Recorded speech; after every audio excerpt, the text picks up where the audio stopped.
lot of demonstration. But for lab, we do a lot of hands-on model work and making things from images and plates. So here I have a netter plate of the circle of Willis.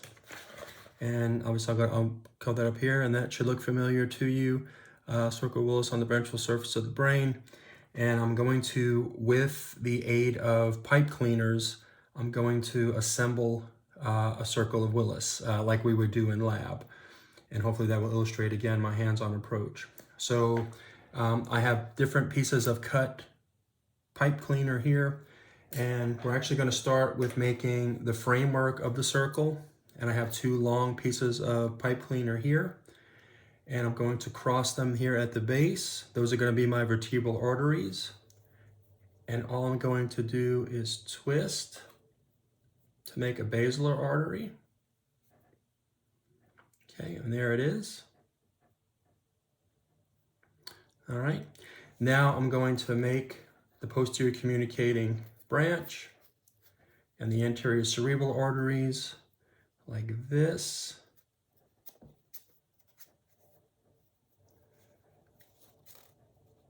With its anterior communicating branch, and you get something like this. Okay, you can kind of see the outline kind of taking shape.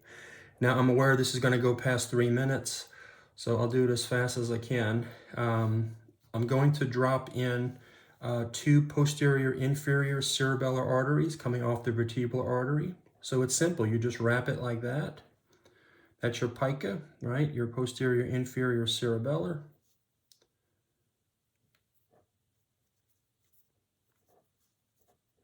Okay, that way you can see that there. Okay, here they are out here. And then off of the vertebral arteries, I'll take a longer piece. And I'm going to kind of twist it and make the anterior spinal artery like this. And it'll all come together here in a second once I wrap it like that. Here we go. Okay.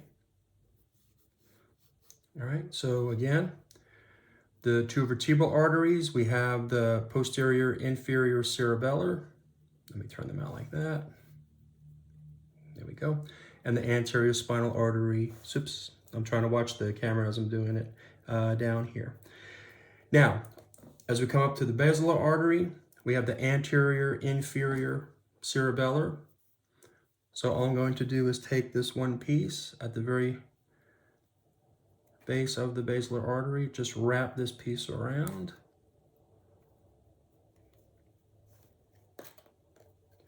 Okay, and there's the anterior inferior cerebellars here. For pontines on the basilar artery, I'll just take some of these shorter pieces like this. And all you do is just kind of loop it around like that. I'll put 2 of them in. And I did see that I left out the internal labyrinthine artery. That's okay. Okay, so here's some pontine arteries here. All right, you see them there. Next, we'll put it in the superior cerebellar artery at the base of the circle. So I'll do this, and I'll wrap that around like that. Okay, and that will show us our superior cerebellar arteries. Superior cerebellar artery, anterior inferior cerebellar, posterior inferior cerebellar, spelled SAP, S-A-P. So these are the arteries that will take care of blood supply to the cerebellum.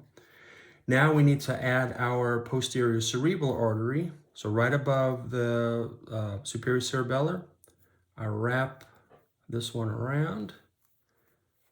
And there we go. So we have now our posterior cerebral, okay, right there, right here. And then as we come around the circle, we have our posterior communicating branches. I'll take these 2 large pipe cleaners, and if I loop it around towards the middle portion of the circle, watch what happens here. I get an internal carotid, and I get a middle cerebral artery here. And I'll do the same thing on the other side.